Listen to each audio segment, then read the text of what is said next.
urumva nibwo ubona ibintu byose bimeze neza oya uzasega kuvuga amakuru twumve niba okay ni na message ntanga nshaka gutanga wenda ku bantu bose bakurikirana ikinyamakuru cyanyu so iyo ndirimbo iravuga ngo I'm no longer a slave to fear. I am a child of God. I'm no longer a slave to fear. Ariko twe tuziringira Uwiteka Imana. Yego. Umuntu ashobora kwiringira umugabo wiwe unakiringira umugore wiwe. Umuntu ashobora kwiringira ubutunzi bwiwe unakiringira abadiplome y'amashuri yiwe. Hari abiringira Imana akaba abiringira abantu. Yego. Muri urwo rwego umuntu ashobora kuvuga ngo ndiyo kubera amashuri nize. Uravuga ngo ndiyo kubera ko nizeye Imana ye mu ijuru. Nibyo bisobanuro natanga kuri iryo jambo cyangwa se kuri iyo nsanganyamatsiko yanyu.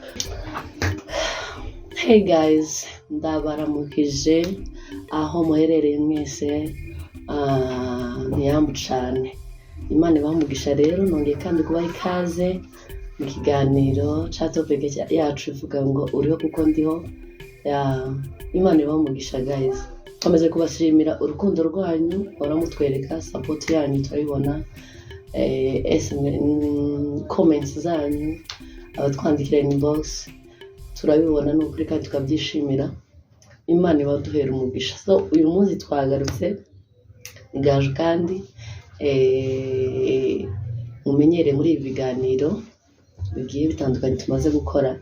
So uyu munsi rero ndi njyenyine ariko ari abantu ndi buhamagarire tubabaze nabo uko babyumva, tubabaza n'utundi tubazo dutandukanye wenda turi buje kure cyane ariko nanone twababaza n'ibindi bibazo. Rero aba bantu hari bamwe muzi n'abandi mutazi ariko turagenda tubamentioninga nta kibazo, wenda abo mutazi murabamenya.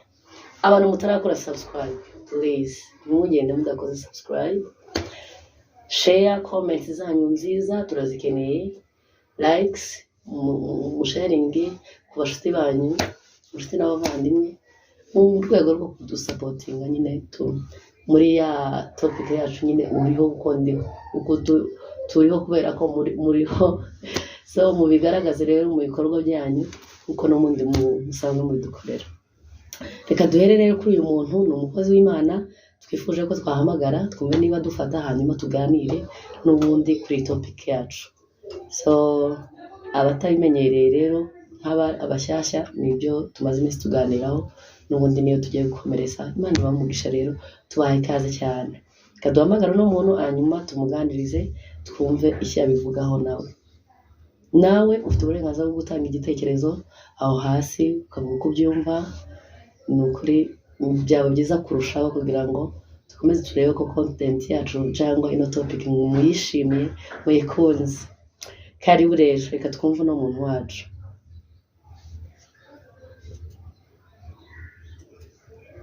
Amazina ye ni Evangeliste Rutonesha, atuye hano Nairobi, umuyumbe mukuru kabisa. Muraho neza mukozi w'Imana? Muraho. Amakuru ni amaki? Neza turashima Imana. Muracari no? Yego. Ntago murahuruka Buvira mwebwe? Oya ndi turaruka Buvira ariko kasa ko turapasa. Yego. Kabisa tugende. Ko turapasa kabisa ko turapakira. Gahunda ni kukimanga mu mukunga. Niko bimeze? Neza. Igitaramo cy'ubutaha niho kiri? Igitaramo cy'ubutaha kabisa niyo tuzagikorera rwose. Asante sana. Oya turi kumwe kabisa. Uvira ubunyene ni yacu. Uvira ni yacu, ubunyene umutekano ni wose. ene wacu barishira bakizana nta kibazo Imana ishimwe kabisa. Hanyuma twari tuguhamagaye turi kuri channel cyangwa se TV yanyu ya Gajeni Sandra. Twari twifuje kubaganiriza tubabaze ku makuru makeya, hanyuma ariko nani topic tugira yitwa ngo uriho kuko ndiho. Tuyibabazeho bukeya n'utubazo nka kimwe cyangwa bibiri, nuko hanyuma tubabohore, wenda dushobora kuba tubasanze muri mu tuzimuzi.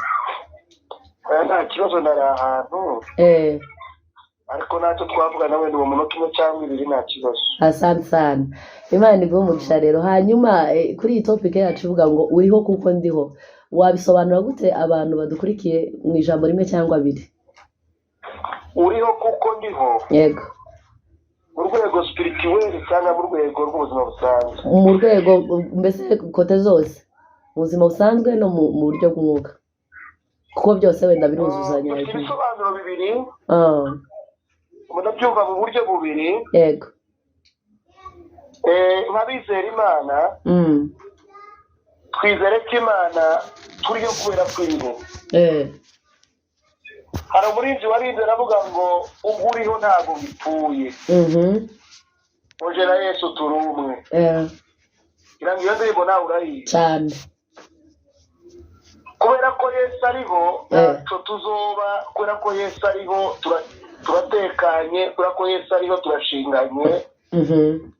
Turiyo kubera ko Imana ibishaka, turiyo kubw'Imana muri make. Yego. Umvira imwe nicyo nabasha gusobanura.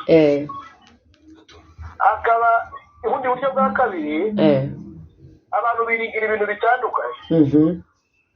Birizima ngo biringira amafarasi, abandi bakiringira amagare, ngo ariko twe tuziringira Uwiteka Imana. Yego. Umuntu ashobora kwiringira umugabo wiwe, undi akiringira umugore wiwe.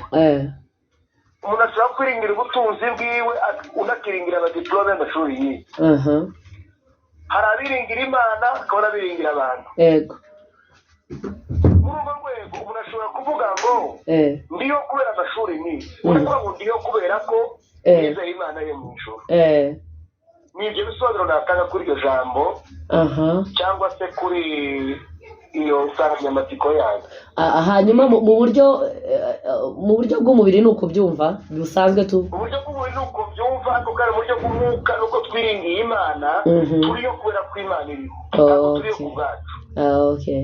Hanyuma tutabijyanye wenda kubwo twiringira Imana kuba ariyo nyine, mbese turiyo kubera ko Imana iriho, cyangwa se nyine ko ariyo yaturemye. Mu buzima wenda busanzwe, nk'uko umuntu agizwe n'undi, gufashanya se n'iki, ni ikihe kintu waba warakoze mu buzima wenda ukoreye umuntu, wenda niyo utavuga uwo muntu uwo ari we, cyangwa se umuntu yagukoreye wowe, ku buryo bikwereka ko uriho kubera ko uwo muntu ariho, ukavuga ati kabisa umuntu ni ukuboko kwa mugenzi we, narabibonye. Icyo kintu hari icyo wigeze ubona mu buzima? Yego. Ineza y'abantu, turiyo kubera ineza z'abantu zitandukanye. Ariko navuga ngo nubwo umugaje yongirira neza, cyangwa se n'undi wese nabasha kuvuga, kibe nuhanga amaso ngo mpanga amaso ikibimukoresha. Ko ari Imana? Ko ari Imana imukoresha. Imana ishobora kukunyuramo ukagirira rutonesha neza. Urumva? N'igihe ya neza yawe itakiriho, Imana ikomeza kuba yizerwa kuri njyewe. Sinzi ko byumvikana. Ndabyumvishe kabisa. Wongirira neza nkanezerwa, womfasha, wonsapotinga, wongira gute, ariko bifite iherezo cyane. Byumvikana, bifite iherezo. Bifite iherezo. Bifite dele, bifite deadline. Bifite igihe ntarengwa, kubera ko umuntu ntabwo yosatisfeza besoin z'undi iteka.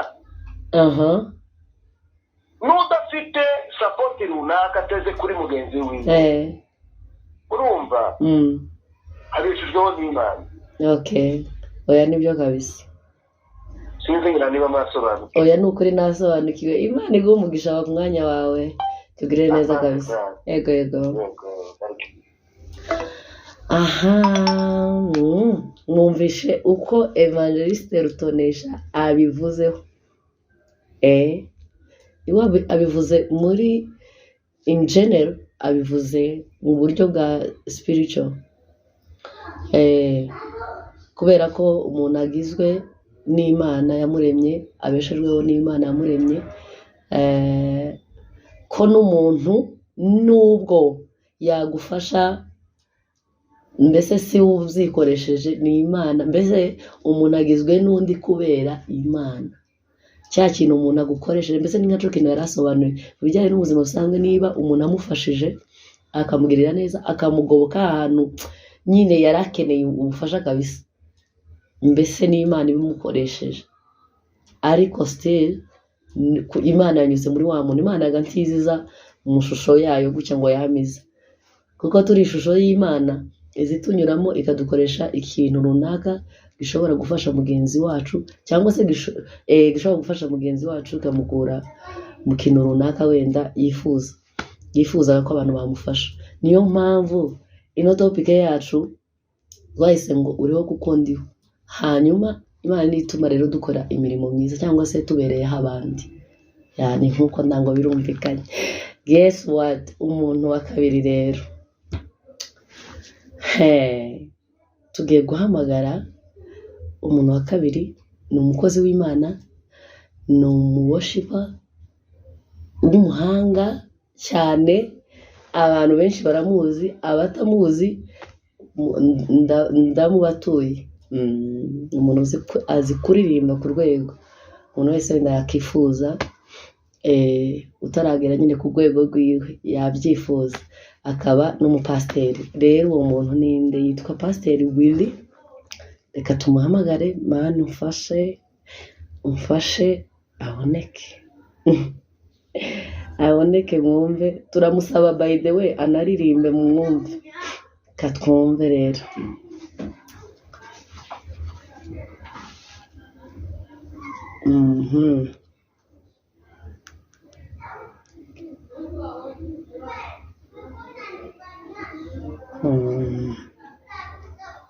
Katoya guys, reka tumuhamagare twumve.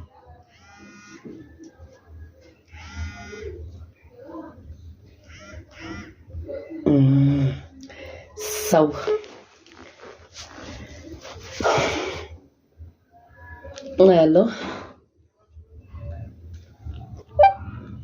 Hello. Muraho neza Pastor? Muraho neza, muraho. Amakuru ni amaki? Amakuru ni meza, ngereza ndi mufite. Natwe ni meza kabisa, turashima Imana. Yego. Uri kuri channel ya Agent Sandra. Okay. Twari twifuje kubaganirizaho gatoya niba muhari muhugutse. Oya nta kibazo. Asante. Waganira nta kibazo. Murakoze cyane. Yego. Hari topic yacu tugira hano wenda tudatinze yitwa ngo ariko nabaza akabazo, musanzwe mudukurikira?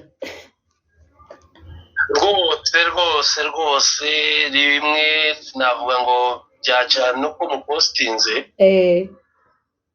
ariko ndibaza ko umaze gukurikira ikiganiro cyawe na Sandra. Hari icyo nakubwiye rwose, nubwo ntakirangije ariko ndabakurikira kandi ndanabakunda ahubwo. Asante. Murakoze cyane n'ukuri. Ndabakunda, ndabashigira cyane. Murakoze cyane pe. Hanyuma sinzi wenda niba ubwo utakirangije, sinzi niba wenda waramenye na topic twaba dufite, ariko reka tuyibasangize hanyuma mutubwire ko namwe mubyumva, musangiza abakozi bacu bari kubumva, muradusangiza uko mubyumva. nta kibazo rwose. Tugira topic ivuga ngo uriho kuko ndiho, hanyuma ukabisobanura mu buryo ushaka, yaba ari mu buryo bw'umwuka cyangwa se mu buryo busanzwe bw'abantu muri rusange. Ego, uyu umuntu avuze ngo uriho kuko ndiho, ibyo bintu wabisobanura gute mu magambo, mu ijambo rimwe cyangwa abiri? Ni menshi, nabisobanura mu magambo menshi, ariko gusabye rimwe cyangwa abiri. Ndabivuga ijambo rya mbere, umuntu aryoshwa n'abandi. Niyo mpamvu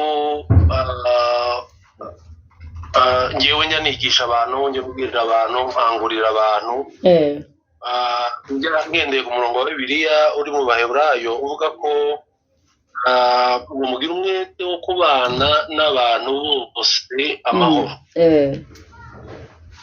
Icyo cyonyine ni igisobanuro Bibiliya dukangurira mu rwacu ruhande, mu rwawe ruhande, kubana amahoro, ukabana n'abantu bose amahoro, kuko nimba izirikana kubana na Gaje amahoro, Gaje akazirikana kubana amahoro na Sandra, Sandra akazirikana kubana amahoro na Shalom, Shalom akazirikana kubana amahoro n'undi buryo, isi zaryoha ntizagira ikibazo. So umuntu rero aryoshwa n'undi, iryo ni ijambo rimwe navuga. Irya kabiri, agaciro k'umuntu gakubiye mu muntu. So ndiho kubera bariho, batariho nanjye sinabaho.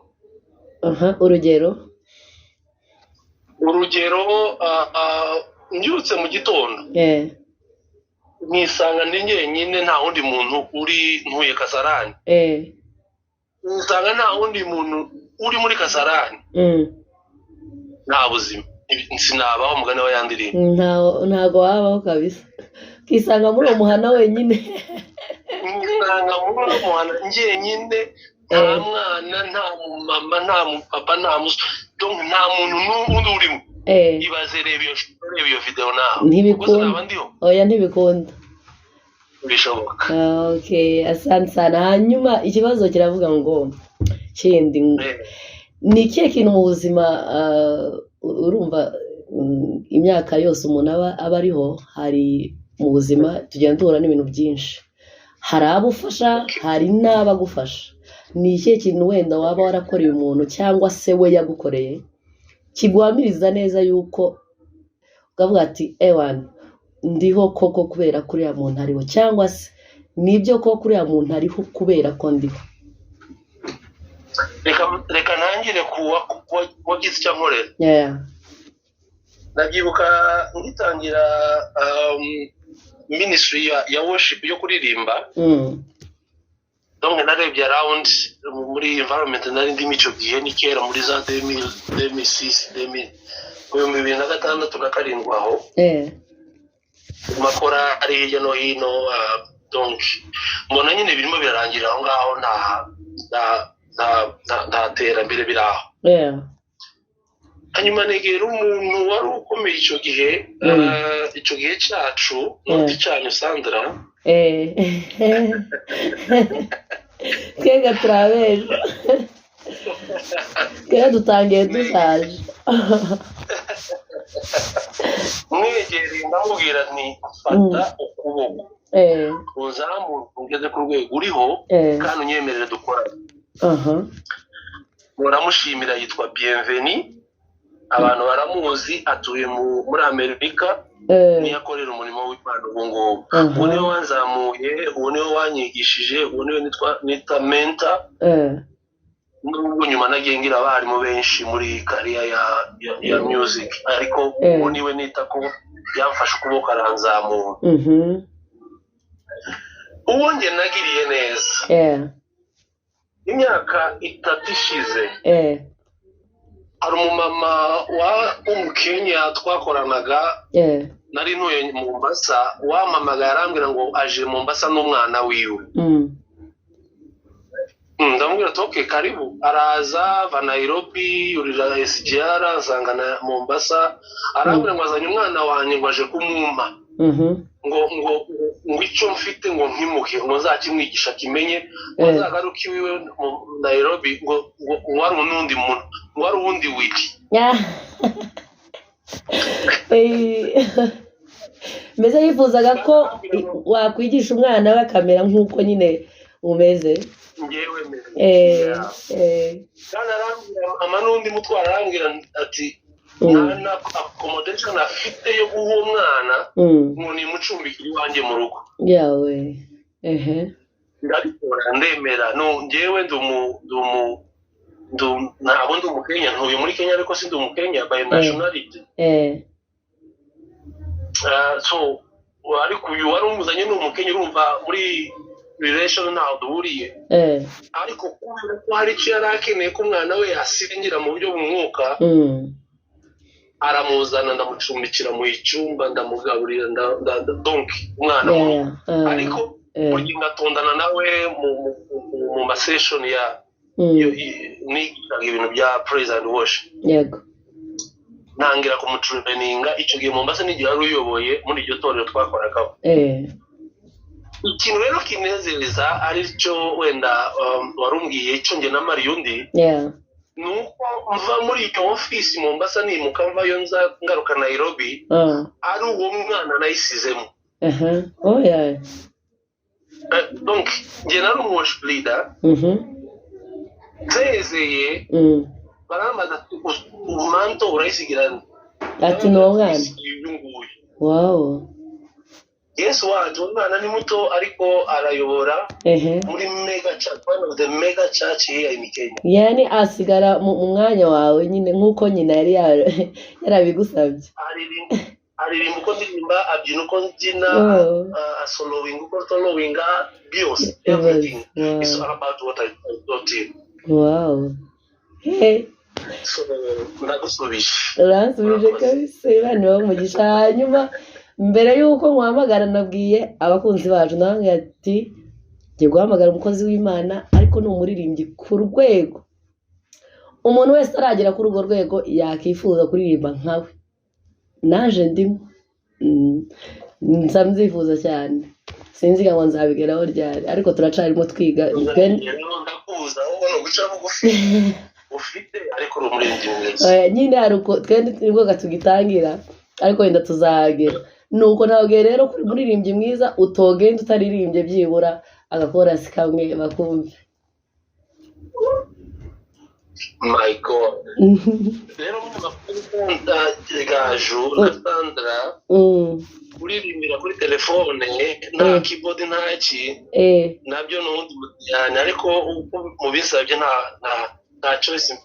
Nta kibazo nababwiye ngo bagende bakurikirane, turaza kubereka ahantu bo kubonera abari bugira amatsiko y'ibindi byinshi birenze hano kuri telefone, bazagenda bagutegere. Okay, ni na message nshaka gutanga wenda ku bantu bose bakurikirana ikinyamakuru cyanyu. Mbabwira guhumura muri situation yose waba urimo, umuntu yaba arimo, muhumure. Yego. Mumenye yuko mutari imbata z'ubwoba. Yego. Byo murimo birarangira birahita mukajya mu bindi byiza. So iyo ndirimbo iravuga ngo I'm no longer a slave to fear, I am a child of God. I'm no longer a slave to fear, I am a child of God. I'm no longer a slave to fear, I am a child of God. Why? Because your goodness is running after me. Your goodness is running after is running after me. Because of that, I'm no longer a slave to fear. I am a child of God. Wow. Imana igumugisha cyane, ndagushimiye bivuye ku mutima ku mwanya wawe. Imana ikugirire neza kweli. Murakoze cyane Gaju, Imana ibagirire neza. Yego muze mugire ibihe byiza. Ibihe byiza murakoze. Yego. Wow. Kugani kuri telefone mwumvishije muhari kuri live gushya ari kuri stage. Mana yise nijoro. Imana umugisha umukozi w'Imana kubwo guca bugufi akatubonera umwanya hano kuri Gaju Sandra. Tugiye kuvugisha undi muntu umwe guys. Reka duhamagare undi muntu umwe hano hanyuma dusoze. Tumubaza amakuru ye, ukuntu yabuze, aho ari, ibyawugiyemo, atubwira amakuru yiwe 2-3 hanyuma dukomeze. Tugiye guhamagara Sandra. Umaze iminsi mubona ndi gukora njyenyine, hanyuma tubwire arihe kabisa. Katumwumve hanyuma dusoze. Imana ikomeze igire neza abantu bose bamaze kutuvugisha. Mwakoze cyane kabisa. Utari ku murongo se uyu Mana yanjye. Kamuhamagare bisanzwe n'undi.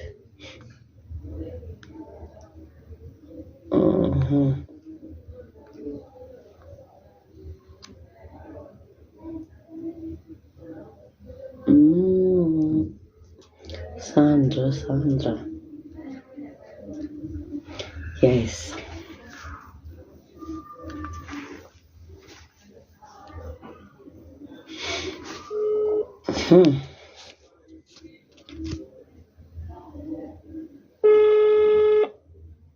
Nibaza atamfashe. Ego. Alo? Sawa bite? Ni byiza. Umeze gute we? Meze neza wowe? Nanjye meze neza. Uri hese? Njyewe? Konda ahantu kurebe. Oya. Ahantu kure cyane ko turajya umutima. Ayiwe? Ni mu bice za ruguru.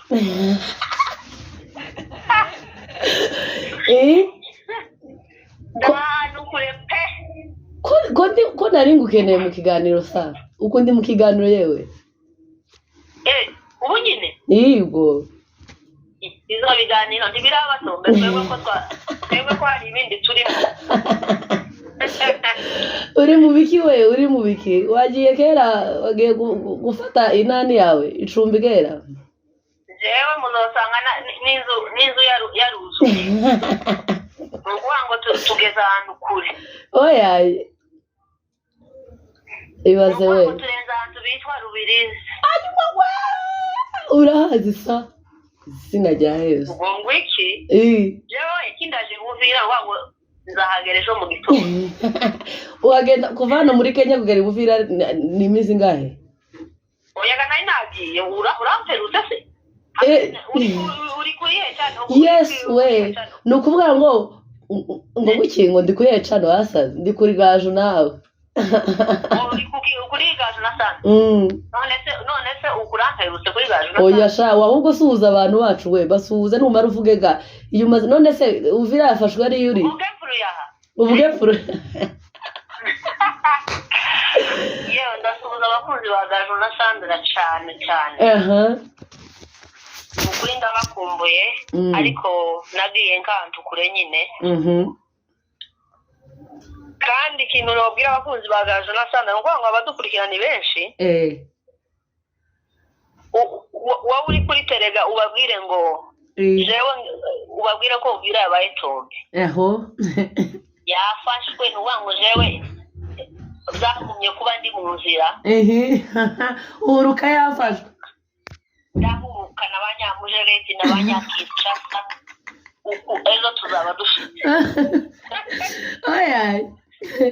Yo turacari no Nairobi ariko uzoze gudushukane wa uzazi tubwire uko bizifashe tugende dusubira iwacu nzogaruka nko mu kwa kabiri gutyo oyaje nukuri nyuma y'iminsi mikuru kuko rero sinori iminsi mukuru kandi iyo ucacu cafashwe ntabwo bikunda rero kwa kabiri ko nzagaruka aho ngaho kabisa nkababwiraga amakuru kandi ku bakunzi bacu nyine wabwira nzaza mbaye ikiganiro cihariye mbabwira amakuru neza babwira ukuntu byagenda utwo twaraye duserebura bugaca oyaye ntawajyanye kandi ahantu nyine haregereye neza ukuri ko tuzuke ko turajya umutima kubera guserebura mwajyamye mutinze ga mumare ko murajya muriye mutinze kubera guserebura cyane ahubwo ntaho muri Kenya ho byifashe gute ni ukuri abantu bameze neza abantu baratuje urebye status z'abantu bose ngiye mfite muri telefone yanjye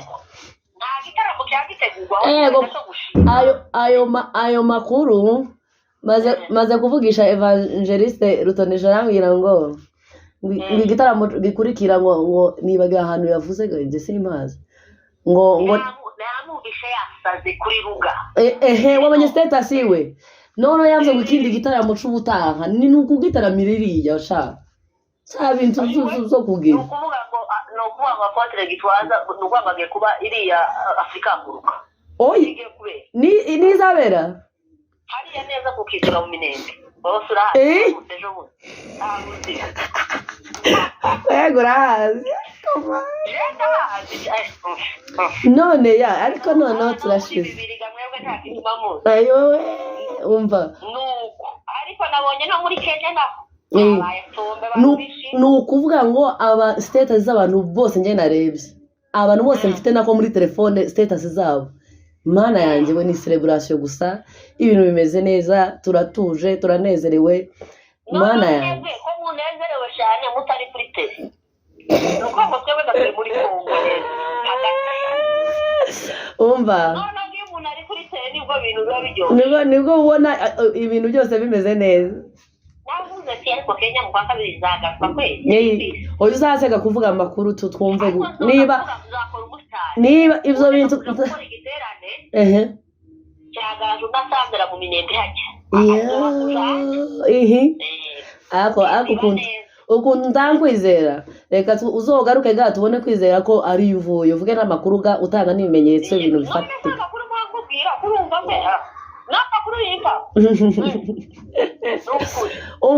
umva gira uboneke we igihugu cyacu cyafashwe kandi turanezerewe aho twaba turi hose gusa turanezerewe ubwo ni ukuri we kandi amadubu ni ukuri bakoze akazi karenze na M23 bikomeye urazizi abagwanashaka abagwanashaka b'igihugu ariko hari abagabo bamwe twaza tuganira n'abandi bantu nijoro ariko ni gute umugabo mukuru w'umunyamurenge niba w'umugwanashaka mbese nyine ngo ubone hari abagabo nyine b'abagwanashaka iyo topic nuza tuzoyiheraho tube nk'ababavugaho nyigira mu mutwe ndende nk'iy'amasaha abiri oyaye ngaho ngaho ndeka ntahe reka ntahe murakoze ariko basuhuze tuze gaje na Sandra kabisa abakunzi bacu nanjye ndabakumbuye kuri nyine kandi bumva ayo makuru neza ko ari impamo abatabizi babimenye cyane kugira ngo tuzotahe nyine ayiwe nuko byabaye ko rabizengera se nugutaha imana izobacira inzira twese mu rusange ugasekwatanye sawa urakoze kabisa urakoze nawe ako mwene mama si ukurondogora akumbuye gushya kubaganiriza ibicika ariko ni ukuri turishimye ni ukuri apart from iyi topic twishimiye intsinzi abanyamurenge muri rusange amadubu oye M23 oye Uvira yabaye Tombe abantu twese twiyegeranye tugende dufate amacumbi bigishoboka, mudakomeza kwicara mugazasanga hose abantu bahafasha, abantu bose ko baragwanira gusubirayo. Imana ishimwe rero kubyo yakoze. Hanyuma turashimiye mwese ababanye natwe, dushimiye n'abantu batuganirije, Pastor Willy, Evangeliste Rutonesha hamwe na Sandra niba tubeshiga, ariko yavuze ngo aho aherereye hose ngo arishimye kandi arabasuhuje cyane. None Imana ibaha umugisha. Nkuko twari twabivuze, abatarakora subscribe ukore subscribe, share, comments zanyu nziza ati nyiza turazikeneye. Imana ibaha umugisha rero, nakagaruka bari kumwe na Gaju. Ciao ciao.